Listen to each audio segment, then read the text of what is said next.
자, 이번에는 도노 점수 다음에 나오는 점수 도노 부분을 보도록 하겠습니다. 첫 번째 나오는 도노 점수의 도노는 해오였어요. 그러니까 우리들의 이론적인 지식으로 아는 것이었어요.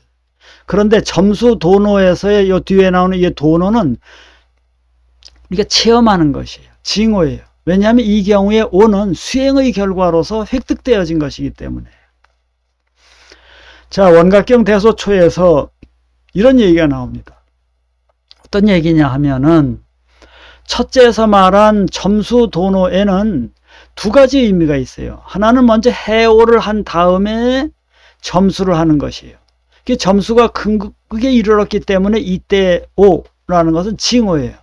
둘째는 처음부터 점수하는 것이니, 예를 들면은 여러 성문승들이 40년 점수를 했으니 미리 삼승의 수행을 했기 때문에 나중에 영산회상에서 법화경을 듣고 그 의심의 그물이 단박에 끊어져서 마음이 편안해져서 성불을 했다라는 것과 같다라는 것입니다.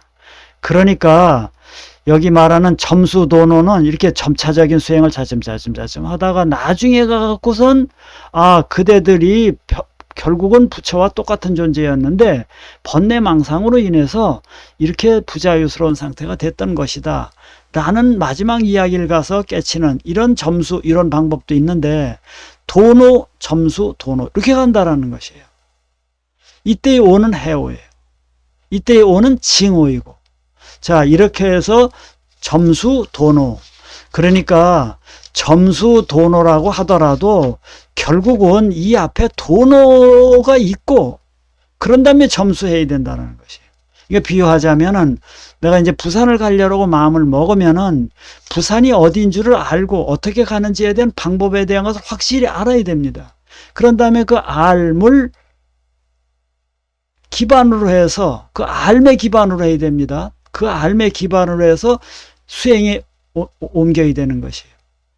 그래서 티켓팅을 하고 차를 타고 이렇게 몸을 움직여서 노력을 해서 부산에 도착을 하게 되는 것이에요. 이게 처음에 부산에 대해서 아는 알미 형성이 되고 그 알매에 입각한 실천을 하다 보면은 그 처음에 했던 알미 실천적으로 체험되어지는, 이렇게 도노, 점수, 도노. 이 앞의 도노는 이론적인 것, 알매 문제이고 이거는 체험의 문제이다. 이렇게 달라지게 되네요. 그 다음에 세 번째의 경우 돈수점호의 경우도 나와요. 돈수점호. 이때 수행은 먼저 선 돈수, 후 점호예요. 여기서 말하는 돈수라는 것은, 수행이라는 것은 한번 보세요.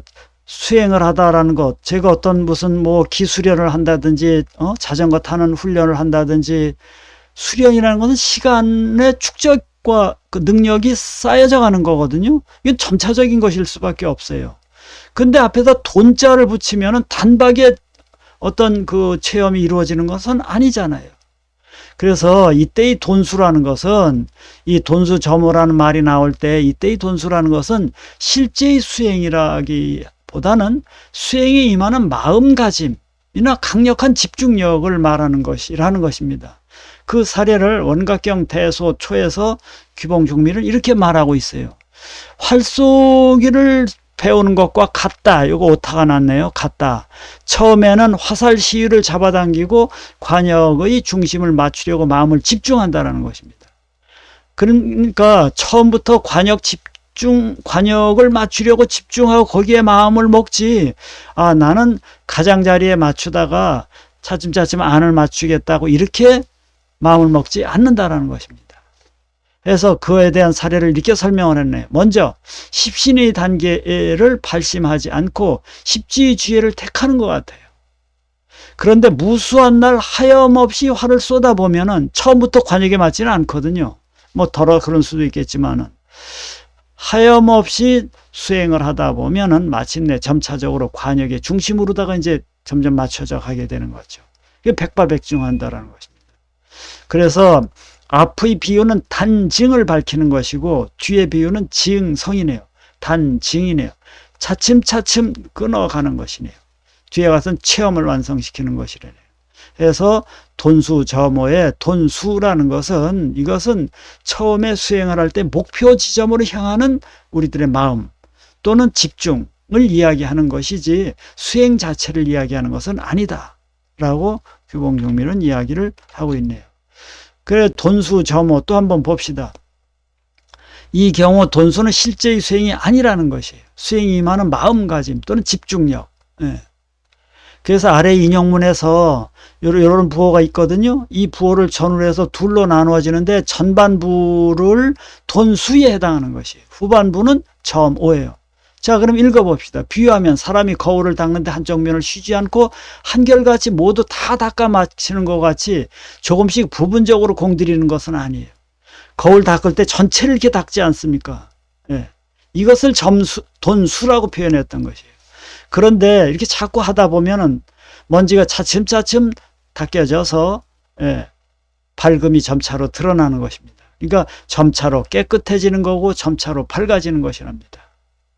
자, 이렇게 해서 점수, 돈수, 점호에 대한 설명을 마치고 점수, 점호를 봅시다.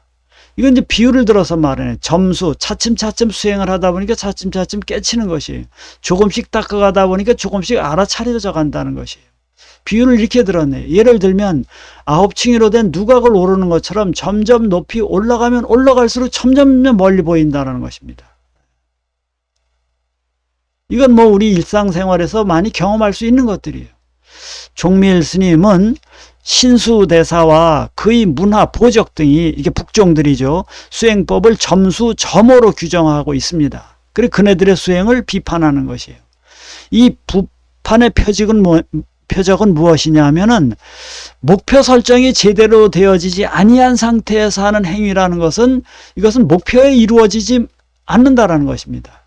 그러니까 부산으로 가려고 하는데 부산이 어딘지를 제대로 모르고 오히려 저쪽 평양 원산을 부산이라고 생각하고 서울에 있는 사람이 계속 발길을 옮긴다면은 그건 부산에 도착 못한다라는 것입니다.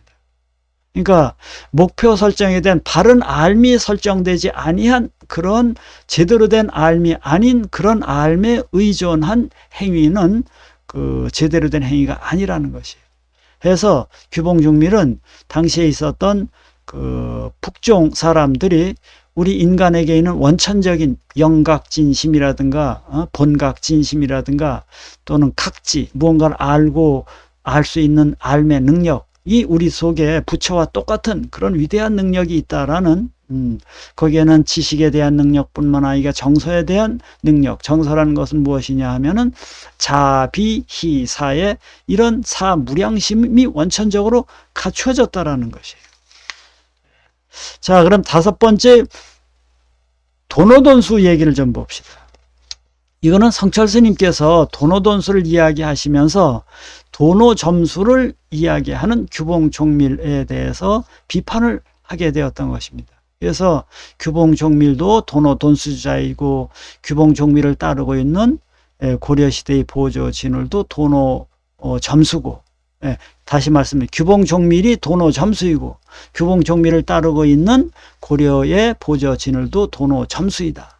그래서 이 도노점수는 선불교에 있어서는 정통이 아니다 라고 성철 스님께서 강력하게 이렇게 비판을 하셨습니다. 그러면서 성철 스님께서 제시하는 것은 무엇이냐면 도노돈수를 제시하셨던 것이에요. 그러면 자, 그 성철 스님의 그 말씀에 대해서는 일단 옳고 그름에 대해서는 가로쳐 두고 그분이 말씀이 무엇인지만 우리 인지하고 그 다음에 규봉종밀은 도노돈수를 어떻게 설명하고 있는가에 대해서, 왜냐하면 규봉종밀 당시에도 도노돈수적인 발상을 하는 그 수행자들이 있었던 거거든요. 그리고 그것이 문헌으로 남아있고 해서 그것을 규봉종밀이 어찌 설명하는가를 보면 이렇게 설명을 하고 있습니다. 도노를 참사에 비유를 하며, 참사, 참은 배달한 뜻이고 사는 실이에요. 실이 실타래가 이렇게 있는데 실타래를 이렇게 붙들면 하나를 탁 끊으면 칼로, 날카로운 칼로 이렇게 치면은 실이 한 칼에 여러 가닥이 한 타래가 끊어지거든요. 한 탈의 실을 칼로 한번 내리치면은 낱낱의 실 오라기는 하나도 남기지 않고 끊어지듯이 번뇌는 본래가 실체가 없다고 하는 사실을, 그건 조건 속에서만 연기적인 것이니까 한순간에 깨치는 행위가 도노라고 했던 것입니다. 그래서 신찬속장에서 이렇게 써놨어요. 그것이 도노라는 것이에요. 한 칼로 탁 내려치면 끊어지는 거예요. 돈수에 대해서는 돈수, 염사, 물들일 염자에다가 실사, 실 물들이는 것 같은 거예요. 즉, 한 탈의 실을 한 번 물들이면은 이 물감통에다 확 집어넣으면은 한날 하나의 낱낱의 실 오라기가 모두 염색되는 것 같다라는 것입니다. 이렇게 자기 자신의 본성에는 본래 갖추어 있고 이를 셀 수 없는 공덕에 단번에 부합하여서 우리 인간 속에 원천적인 하염없는 이렇게 도덕 가치들이 들어있대요. 도덕 감정, 모랄 센스가 있대요. 사실의 옳고 그름도 알 뿐만 아니라 도덕적인 가치 판단의 능력과 그 가치가, 감각이 인간 속에 원천적으로 있다랍니다. 그 있음에 대한 자각이 도노라고 그랬죠. 어쨌든 규봉종미 이렇게 얘기하고 있네요. 자기 자신 속에 본래 갖추어져 있고 이를 셀 수 없는 공덕을 단번에 부합하여 돈칭이라고 그랬네요. 쉼 없이 수행하는 것이 돈수라고 해요. 그래서 도노돈수에 대해서는 이렇게 설명을 해놓고 있는 것입니다. 자, 그럼 성철 스님의 평가에 대해서는 제가 좀 괄호쳐 놓고 보자고 그랬는데, 성철 스님께서 말씀하시려고 했던 의도는 웬만큼 깨치고 나서 깨쳤다라고 그 정도에서 만족하는 것, 그래서는 안 된다라는 그런 차원에서 하신 말씀이라고 저는, 제게는 그렇게 읽혀집니다. 여러분들은 어떻게 읽혀지는지는 또 여러분들도 그 성철 스님의 책을 독서해 보시기 바랍니다. 그러니까 한국 사회에서 보면은 당시에 성철 스님이 계시던 그 전후 시대에 볼 것 같으면은 웬만한 체험 가지고 내가 내놓으라, 내가 깨쳤노라, 이러는 것에 대한 하나의 경계하시는 말씀으로 저는 이해가 됩니다. 자, 규봉종밀 스님의 결론을 볼 것 같으면 결국은 규봉종밀은 도노점수자입니다. 두 번째, 이게 모두가 5가지 사례를 제가 이제 쭉 들었는데, 점수 도노의 부분에서도 그 종류를 둘로 나눠서 결국은 도노, 점수, 도노. 그래서 앞의 도노는 해오고 뒤에는 징오. 오를 징오냐 해오냐라는 이 두 개념으로 갈라서 설명하는 것으로서 결과적으로는 도노 점수설로다가 2번 점수 도노설도 흡수시켜버리고 맙니다. 돈수점의 경우에도 가행, 수행을 더 보탤 필요성을 강조하여서 점수를 또 요청을 합니다. 점수도노의 경우에는 본강묘심, 원강묘심, 자성청정심에 대한 자각 없이는 어떠한 점수도 쓸모없음을 주장을 합니다. 해서 이때의 도노, 해오를 주장을 합니다. 제대로 알아야 된다는 것입니다. 우리들 자신이 부처와 똑같은 지혜와 그런가 하면 여러 가지 공덕을 갖추고 있다는 사실을 확실히 자각해야 된다는 것입니다. 도노돈수의 경우는 금생에 한정하면 이게 도노돈수도 가능할지 모르지만은 결국은 다생에 걸쳐서 점수한 결과로 그것이 지금에 드러난 것일 뿐이라고 이야기를 합니다. 자, 이 과정에서 뭐 전생을 얘기하는 것이 이것이 그 논리적으로 또 논증의 근거가 될지는 모르겠습니다만은 분명한 것은 규봉종밀은 도노점수를 주장하고 있는 것이에요. 그러니까 도노점수를 주장함에 있어서 이 도노점수를 통해서 그가 주장하려고 하는 것을 저 신규탁의 입장, 우리들의 독자들의 입장에서 해석을 해보면은 인간에게는 부처와 똑같은 그런 공덕과 도덕 감정이죠. 그런가 하면 사리분별을 판별할 수 있는 그런 능력이 원천적으로 갖추어져 있는 그런 귀한 존재이다, 평등한 존재이다라는 그런 자각이 선행되어야 되고, 그런 다음에 여러 조건 속에서 연기적인 현상으로 이루어진 여러 가지 번뇌들, 특히 번뇌, 탐진치, 만, 의, 견, 이 5종류의 범주화되어질 수 있는 이 번뇌들을 일생을 통해서, 삶을 통해서 닦아나가라는 것입니다. 근데 닦아나감에 있어서 무엇을 기준으로 해야 되느냐?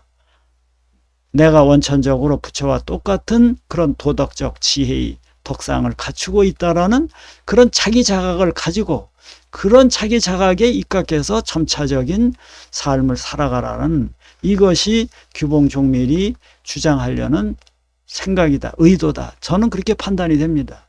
이런 규봉종밀의 생각과 판단은 훗날 송대에 들어서 이 사대부들로 하여금 그 도덕적 자각을 가지면서 구체적인 삶 속에서 실천해 나갈 것을 강조하는 그런 중국 철학의 신유학에 아주 결정적인 영향을 미쳤다라고 저는 생각을 합니다. 자, 이렇게 해서 처음에 말씀드렸던 수증기차에 대한 이야기를 마치도록 하겠습니다.